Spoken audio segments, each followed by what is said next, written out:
pause the video here until we're ready to actually discuss the do now, but this way students can see the slide as they come in. Okay, so you've discussed the do now, and I'm going to move on to the next set of directions.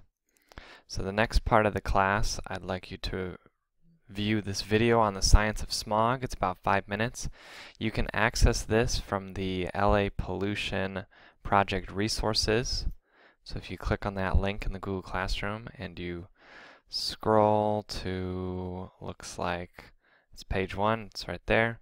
Click the link, watch the video, and then you're going to go to your project itself, scroll down and answer questions 6, 7, and 8. So it might be a good idea to actually review these beforehand, potentially even as a class, before watching the videos yourself. And you can use earbuds or you can watch with partners, but I would highly recommend that you actually take advantage of the audio. Don't just try to do subtitles.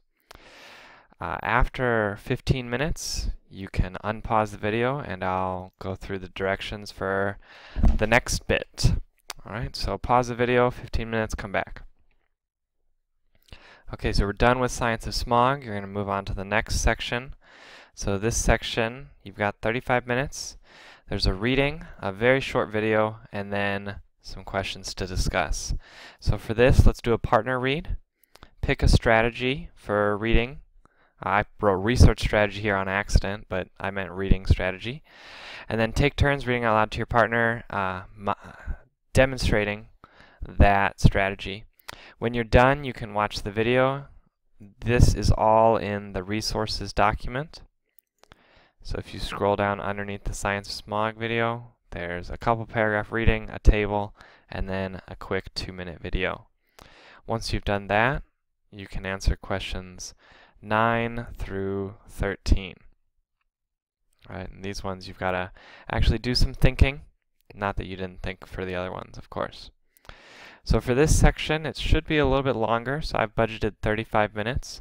So once 35 minutes is up, you can unpause the video and I'll go through directions for the next set. If you finish the questions before time is up, really what you should do is you should go on and you should determine what topics you want to research, which are also in that resources document. Alright, so once you're done with that 35 minutes, go ahead and unpause the video. Okay, so we're in our last section of class now. So for this, I'm going to give you research time. The first 5 minutes, and it should not take more than 5 minutes, you need to form groups and decide what you're going to research. So for groups, you can have no more than 4 people per group. Can't have more than 8 groups in a single period. So for some of the larger periods, you might have exactly 8 groups of 4 people each. Some of the smaller periods, you might have a little bit more flexibility. You can have less than 8 groups, just as long as they're not more than 4 people. I advise you to use good judgment.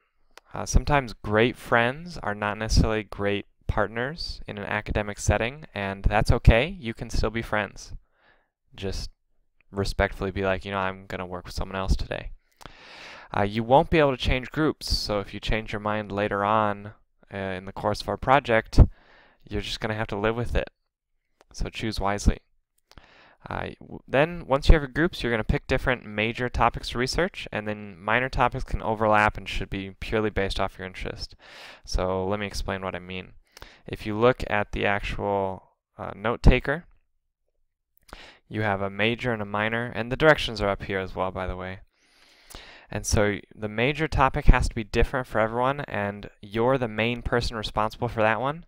But then the minor one, let's say someone picked the one that you wanted, well then you can do that as a minor. They're the person really responsible for it, you're kind of a backup. And then all of the choices, if you scroll to the bottom of the resources, are on page, looks like 3 and 4. So there's, let's see, it's like 9 of them, I think. 10? Did I count wrong? 10. And there's 3 sources, so you need to view all 3. Usually there's like 2 readings and a video, although that's not for all of them. And then take notes on your organizer. There's 2 pages for the notes. There's notes, and then separate from that is evaluation. So notes is just information. Evaluation is it effective? As in, is it worth our time? Because eventually, as a group, you're going to have to make a suggestion for what we should do to improve our air quality. Okay, so final directions here. You have 35 minutes, or basically till the end of class, so it should be about 35 if you timed everything else well. Let's be silent to allow people to focus. You will get time to share this with your group, but you probably have different topics anyway, so there's really no reason for you to be talking. Use headphones for the audio so it's not disruptive. You are going to get about 30 more minutes to finish research on Thursday, so you can plan accordingly. But if you're looking at your sources and you're like, oh, these are kind of long, it's going to take me more than 30 minutes because I really want to take the time to read it, then you might need to do some research at home, especially if you're not being productive right now. You will not be given more time because you weren't productive today, so please make sure that you're making it all about the learning in my absence. All right, get to work, and then restart the video for the next period when you're done.